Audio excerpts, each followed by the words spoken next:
Ano to? Parang nalalasahan ko may tablay ah. Meron. Wow! Huli! Sabi ko na eh.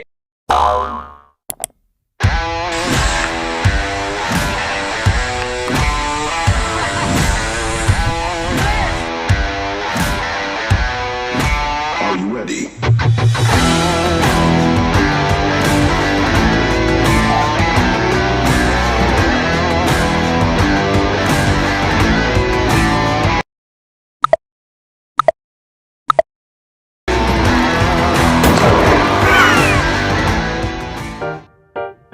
Hello mga katikiman! Kamusta po lahat dyan? At andito nga po tayo, na-invite po tayo sa talagang baby pa, which is ang ice cream parlor na sumisikat ngayon dahil Magic Scoops ang pangalan. May magic kaya? Pang-international na lasa, pero dito sa ating galing, sa lokal. Kumbaga, let's support local. Dito sa Pilipinas manggagaling, dito gawa sa Pilipinas, pero pang-export yung quality, pang-export yung lasa. Abangan nyo yan sa ating Tikiman Time, and of course, makapanayam natin yung may-ari dahil na-invite nga po tayo. Abangan nyo yan sa ating Tikiman Time at kausapin natin yung may-ari, konting background, paano sila nagsimula. Guys, pasukin natin ang Magic Scoops. At ito yung kanilang mga prices na talagang very affordable, high quality, export yung lasa, itong Magic Scoops na ice cream dito sa Quezon City.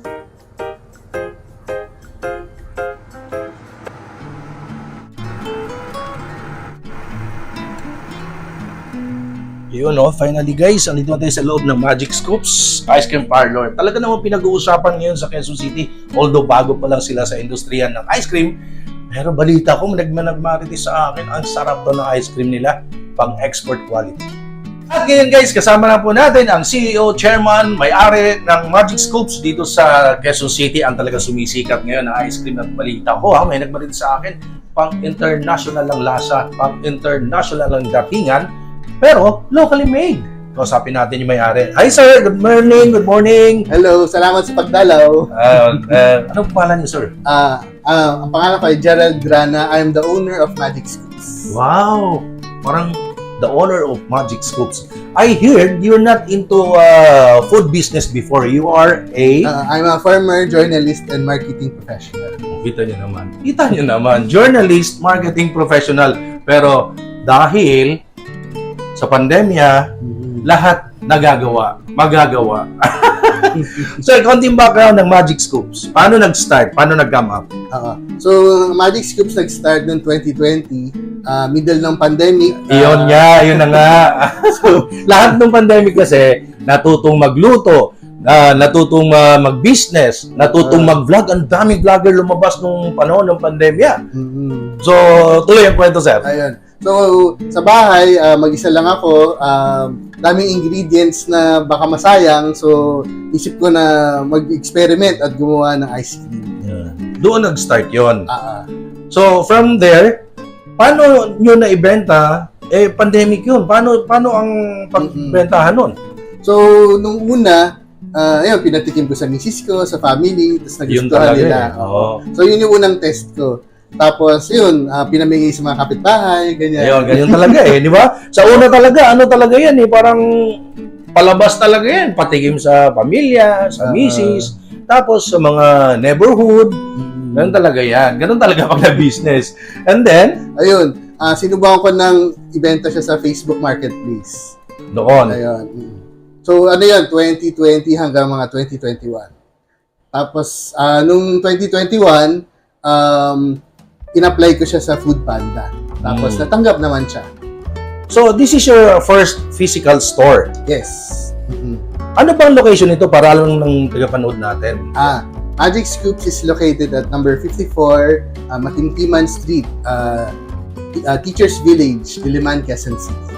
Ayun. Meron ba kayong Facebook page, Instagram? Kasi sa era ngayon, nandun na yung kasama na yan sa pag nagbi-business ka, dapat may ganun. Meron ba kayong ganun, sir?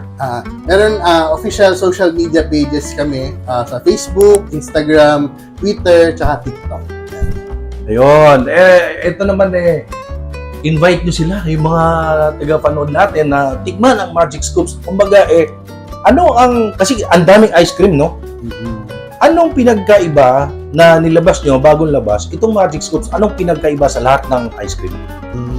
So, bali yung Magic Scoops, inaral ko muna siya, paano siya gawin, syempre. And then, kahit konti, naghanap ako ng mga little things para maiba yung lasa niya. Kung kaya ko pa siyang masarapan, ginawan ko ng paraan, ganyan.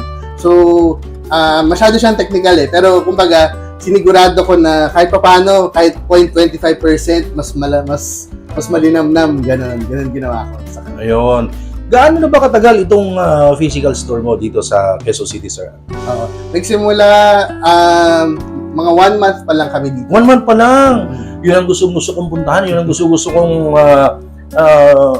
akayin o talagang dadalhin pataas. Kasi nagsisimula pa lang. Kumbaga, let's support locals, lalo sa panahon ngayon. Dapat sarili muna natin, dito muna sa bansa natin bago ang ibang bansa, ibang lahi.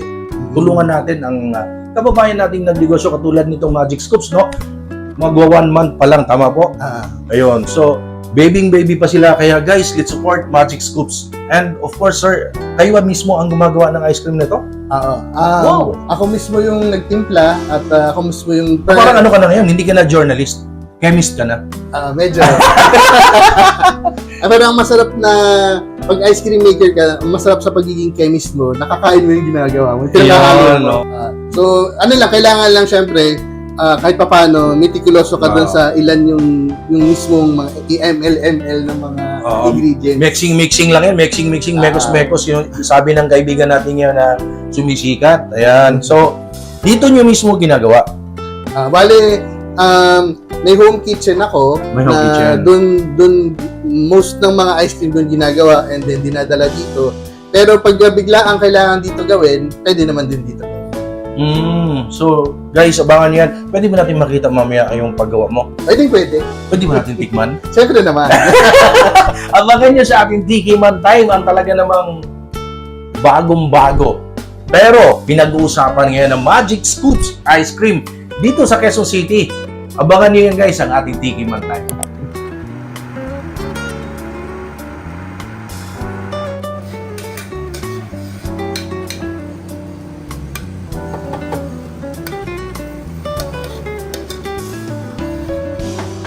Ano to? Parang nalalasahan ko may tablay Meron. Wow! Huli!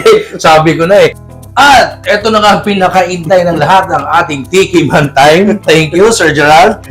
Ano ba tong flavors ang ipapatikim mo sa akin? Ito muna. Mango. This is the mango. Ayan, Yan. And this one is?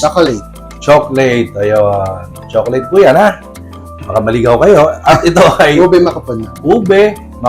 Naku, sino mahilig sa ice cream dyan? Sir, ilang flavors pa ang kaya niyong gawin?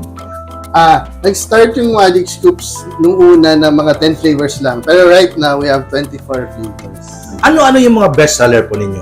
So, yun. We have cookies and cream, chocolate, mango, ganyan. So, meron naman tinatawag na kumbaga bankable para sa akin na flavors. Usually, yun yung mga classic na hinahanap palagi.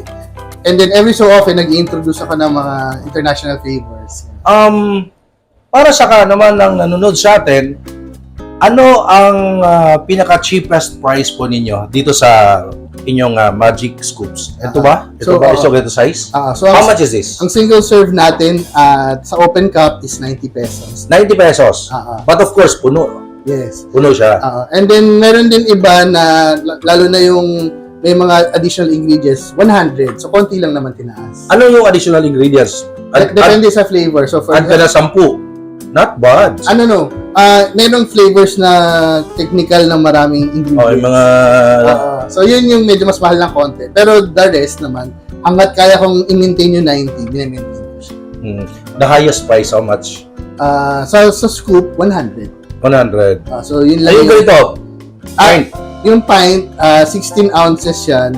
Ang niya, between 350 to 500 yung niya. Ganito. Yun. So, depende sa inyong budget. Pag mataba inyong budget, pwede yan. Pag manipis ang budget, to satisfy your cravings para matikman yung Magic Scoops ice cream. Pero bago kayo, ako muna. Tikman ko muna tong excited na ako. Nagme-melt na Chocolate flavor. Tiki Man Time.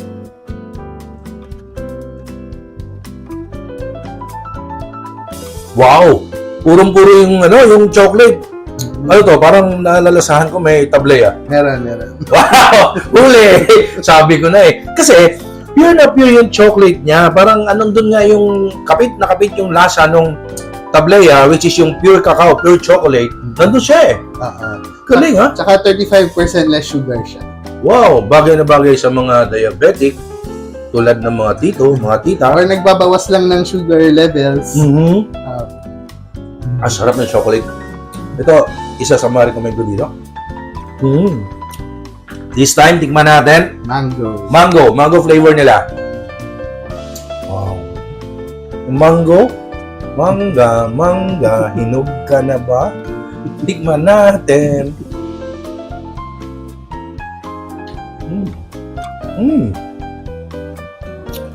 Ang dami ko natikmang ice cream. Pero not like this one. Parang nangibabaw yung flavor niya. Purong-puro siya. Why? As much as possible, ayaw kong gumamit ng powder. So, totoong mangga yan. Totoong mangga? Wow! So, lahat ng ingredients dito, totoo, hindi powdered. Yun, ang pinaka-the best. Kumbaga, ina-aim nyo, customer satisfaction. Medyo kalidad na quality din. Sarap. So refreshing. This time, tikman natin itong Ube makapuno. ube makapuno. Punong-puno kaya ng ube. Oh, ayan ah. Look at that.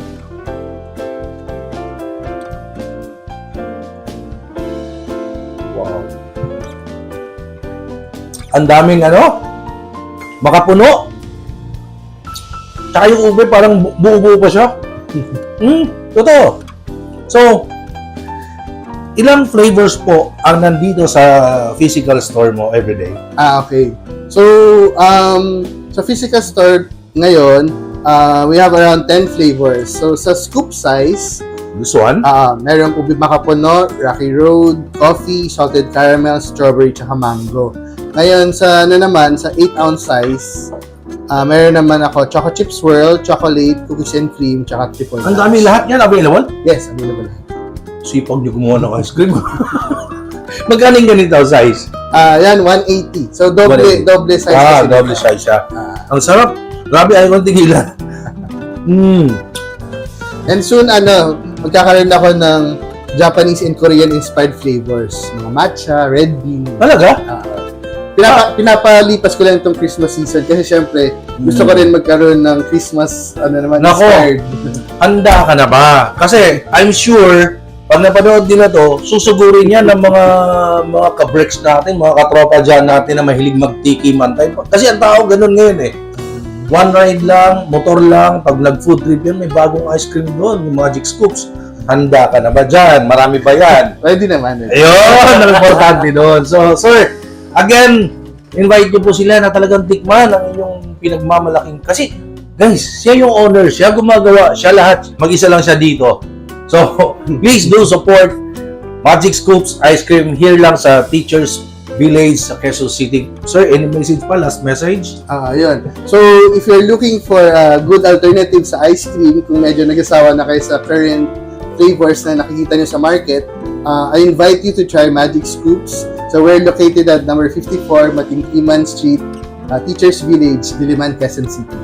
Hope to see you here. Ayun. So, ako, nananawagan, please, utang na loob, pasyal kayo dito sa Magic Scoops. Kasi ako, natikman ko na, ang sarap talaga ng ice cream nila. Ito, isa sa may recommend ko sa inyo itong chocolate nila. Ang sarap, lasang-lasa ko may tableya, pure tableya, or pure chocolate, or pure cocoa ng kanilang ginagamit dito. So guys, mula dito sa Magic Scoops, maraming salamat sa panonood sa aking mga videos. And of course, supportahan natin Sir Gerald, Magic Scoops. Thank you so much and eat well, everyone.